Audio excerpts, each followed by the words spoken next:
Un début d'année quand même qui est assez chaotique, en tout cas mouvementé, chahuté sur les marchés boursiers.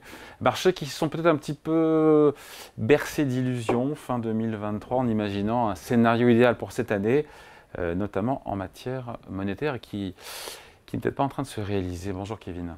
Bonjour David. Kevin Tauzet, membre du comité d'investissement chez Carmignac. Bourse mondiale qui en a compris, marque le pas depuis le début d'année, plus de quasiment 300 points perdus sur le CAC 40. Parce que la réalité n'est pas, finalement, peut-être pas aussi rose que ce qu'imaginaient encore une fois les investisseurs. Alors oui, effectivement, la désinflation, elle est en cours, ça on est d'accord. Oui, les banques centrales vont baisser leur taux d'intérêt cette année. D'ailleurs, Christine Lagarde l'a dit a priori cet été. D'ailleurs, elle a dit ça à Davos. Mais ça ne sera pas aussi fort et pas aussi vite que ce dont rêvaient les investisseurs. C'est ça un petit peu en toile de fond le truc ? Ouais, je crois qu'il y a deux choses, c'est-à-dire qu'on sort de ce qu'on appelait le Goldilocks, hein, ce fameux conte de fées, hein, c'est ce qui a exactement ce qui avait caractérisé on va dire la fin, le dernier trimestre et surtout les 2 derniers mois de cette année 2023. Alors il faut mettre les choses un petit peu en perspective aussi, hein, c'est-à-dire que si on regarde ce portefeuille, ce 60-40, hein, ce portefeuille diversifié, constitué pour 60% d'actions américaines, pour 40% d'obligations américaines à 10 ans, ça fait une performance de plus 11% en 2 mois. En 50 ans, ça arrivait 4 fois et ça n'a jamais fait mieux que 11%. Donc c'est aussi, on va dire, le marché qui rend un petit peu. Alors est-ce qu'on va passer de ce scénario de conte de fées, de boucle d'or, à un conte d'angoisse? Je ne crois pas et on peut discuter des raisons qui sous-tendent cela. Mais je pense que c'est vraiment clairement une forme de respiration. Ouais, et de retour sur Terre un petit peu aussi, ouais, de retour à la raison. Tout à fait, donc ça c'est... Donc c'est normal quelque part que après cette phase aussi très rapide des derniers mois, quelque part, ce soit un peu mouvementé, avec en toile de fond une macroéconomie qui n'a pas tant changé que ça non plus ou pas? C'est pour ça qu'il nous semble chez Carmignac que ça fait du sens. Il va falloir être courageux et puis pas hésiter à utiliser des creux de marché pour se réexposer, parce que justement, l'économie mondiale, elle tient bien. On a encore eu des chiffres tout au long de la semaine qui expliquent aussi le fait que ce marché y respire, parce que dès qu'on a, on va dire, des moins bonnes nouvelles sur le front de la désinflation, en tout cas quelques doutes sur cette trajectoire de désinflation. On a eu des chiffres d'inflation au Royaume-Uni, autour de 6%, que ce soit sur de l'inflation ou de l'inflation salariale. On a des bonnes nouvelles aux États-Unis aussi. Est-ce qu'on aurait peut-être même possiblement une reprise du secteur immobilier? On a une hausse des demandes de prix immobiliers aux États-Unis, les constructeurs qui ont plutôt confiance. Donc tout ça, ça fait douter le marché sur quelle sera la trajectoire, en tout cas quand est-ce que les banques centrales commenceront à baisser les taux d'intérêt. Après, je parlais du contexte, il faut là aussi le mettre en perspective, hein. On a une remontée un petit peu de la volatilité, on est à 14. On était à 12. Ça reste hyper bas, mais ça reste on est revenu sur des niveaux qui prévalaient pré-Covid, c'est-à-dire sur des primes de risque crédit, hein, donc ces fameux spreads de crédit. Si je regarde un indice synthétique, on est sur des niveaux qui sont autour de 320, 330. C'est des niveaux qui prévalaient. Point de base. C'est des niveaux qui prévalaient avant l'invasion russe en Ukraine. Donc là aussi, il faut, je pense raison garder. Ouais, sur la macroéconomie, Kevin, est-ce que le scénario d'un atterrissage en douceur de l'économie, notamment de l'économie américaine, est-ce que c'est toujours d'actualité? Certains disent que quand ça freine, en général, marché du travail ou l'économie américaine, elle freine fort.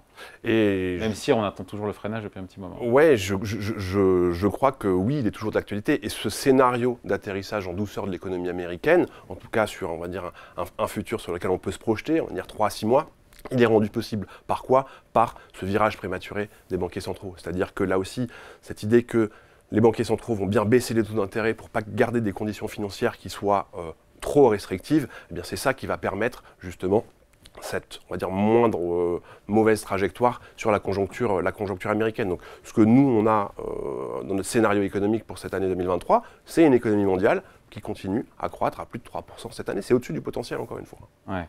Après, c'est vrai il faut le dire, on est sur une ligne de crête, parce que soit la croissance va s'améliorer, pourquoi pas, et ça relancera les craintes inflationnistes. Bon, les banques centrales ne seront peut-être pas à même à baisser trop rapidement les taux d'intérêt ou trop, et soit l'économie se détériore, et là pour le coup, on pense au risque de récession qui va revenir au premier plan, et évidemment ça impactera les bénéfices par action, ce sera même pour la bourse. Donc c'est compliqué, hein, je veux dire.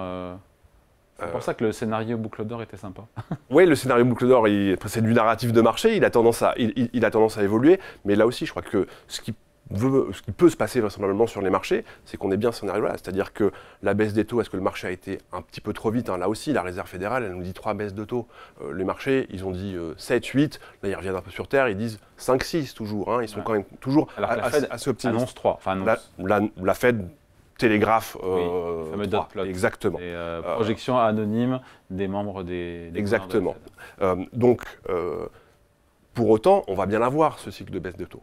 Ouais. Et on a quand même... Mais il va commencer peut-être plus tard, il sera peut-être moins fort. Et c'est ce repricing-là par les marchés qui explique aujourd'hui, encore une fois, ce début d'année. Exactement, cette légère hausse de la volatilité. Pourquoi est-ce qu'on pense que ça vaut la peine de profiter de ces moments-là pour avoir tendance à se réexposer, garder une exposition à ces marchés d'actions? Parce que quand la baisse des taux va effectivement être enclenchée, on a quand même des montagnes de liquidités, des flux extrêmement importants qui sont allés sur tous les instruments monétaires. Rien que là, sur les 2 premières semaines de l'année, on a 200 milliards de flux positifs sur le monétaire américain. C'est 1500 milliards depuis que la Réserve fédérale a commencé à remonter ses taux d'intérêt. Donc on comprend bien l'intérêt des investisseurs, des épargnants à aller investir, en tout cas porter des instruments monétaires quand les taux sont élevés et sont en train de monter, quand ils sont en train de baisser. Ce cash-là, il va bien aller se déverser quelque part. En tout cas, les baisses de taux côté BCE, après on parlera de la Fed, Kevin, mais Christine Lagarde, je le redis depuis Davos, a dit probable que ce soit au niveau pas avant cet été. Voilà, c'est pas mars, c'est pas avril, c'est pas avant l'été. Hein, donc, ouais. Mais c'est un scénario avec lequel on est pleinement aligné, et sans doute que pour la Réserve fédérale également. Alors sur la séquence, on s'attend à ce que la Réserve fédérale... les marchés monétaires price encore à 50-60% pour la Fed. C'est ça, pour mars. Baisse de taux pour le mois de mars. Voilà. Alors qu'on a eu des ventes de détail pour le mois de décembre, publiées hier, plus 0,6% contre 0,4 attendu. Ça met du plomb dans l'aile, dans l'idée qu'il y ait une baisse de taux dès le mois de mars. C'est ça, donc cette baisse de taux, elle interviendra vraisemblablement pas avant le mois de mars, plutôt mai-juin, c'est ce qu'on a nous dans nos projections. Pour autant, elle arrivera, et ces chiffres de croissance, enfin ces chiffres de vente au détail, si on enlève certains éléments, ils sont en croissance de 1% sur un mois quasiment. Si on enlève l'auto, le pétrole, enfin l'essence, la nourriture, donc ça montre bien que cette économie américaine, eh bien, elle est pas encore en train de rentrer dans une récession. Donc clairement. Ça repousse évidemment les premières baisses de taux, à la fois le timing, le calendrier, et puis aussi peut-être l'ampleur au global. Sur l'année, si fallait faire un pronostic, je le pose la question à tout le monde,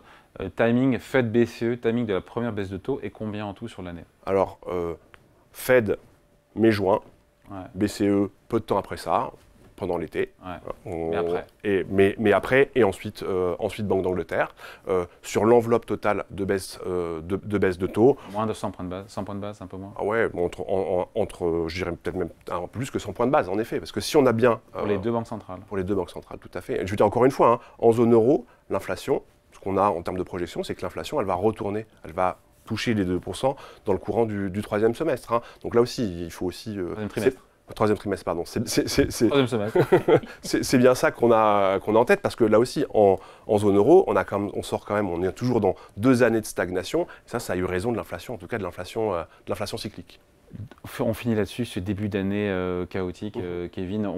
Ça pourrait perdurer, je veux dire, ça va être agité encore dans les prochaines semaines, jusqu'à temps qu'on y voit un peu plus clair, encore une fois, parce que le driver, c'est l'inflation et donc la politique monétaire. Ça reste. Et après, il y a la saison de résultats. Saison de résultats, encore une fois, des deux côtés de l'Atlantique, qui pourrait donner confiance aux investisseurs ou au contraire les renforcer un petit peu dans leurs appréhensions. Hein. Oui, alors vous utilisez le mot chaotique. Le chaos, il perdure jusqu'à ce qu'on ait une intervention divine. Alors est-ce que c'est Powell qui la représentera avec ses premières baisses de taux? En tout cas, sur la séquence de marché, clairement, on a un cycle économique, un cycle de boursier qui est de retour, et qui est de retour depuis 2-3 ans maintenant. On a eu 2022 qui était une année très négative, 2023 une année qui est très positive. Sans doute que 2024 sera une année qui sera plus, on va dire, en 2 temps, ou un peu plus chahutée. Il faut aussi préparer, c'est pour ça qu'on fait confiance à des gérants d'actifs, d'actifs comme Carmignac ou d'autres. Il a réussi à faire du non, mais sur la saison de résultats, eh bien là aussi, on va dire le consommateur américain, pour l'instant, quand on regarde les évolutions dont vous parliez des ventes au détail, quand on regarde les demandes, les ventes, ce qui a pu se passer sur le dernier trimestre de cette année, il y avait une prudence très forte du consensus, et pour autant, eh bien, la saison hivernale, la saison de Noël qui vient de se terminer, était plutôt bonne. On a plutôt une croissance des ventes, si ce n'est en nominal, au moins en prix. En tout cas, la psychologie des investisseurs est quand même très versatile, hein, parce qu'on était quand même dans l'euphorie sur novembre, décembre, et puis là, tout d'un coup, il y a cette espèce de doute. Oui, et donc ça, je crois, rejoint bien ce que j'indiquais, c'est-à-dire qu'il faut justement, dans ces phases où on a plutôt un repli de marché, un pessimisme, des marchés qui exagèrent, en profiter pour se renforcer. Et à l'inverse, on l'a dit, hein, on va dire quand on a des niveaux de volatilité qui sont aussi bas, on peut acheter des protections, que ce soit sur les marchés du crédit ou sur les marchés des actions, à relativement bon compte. Allez, merci beaucoup. Explication, point de vue signé Kevin Tauzet, membre du comité d'investissement chez Carmignac. Merci à vous. Merci. Salut.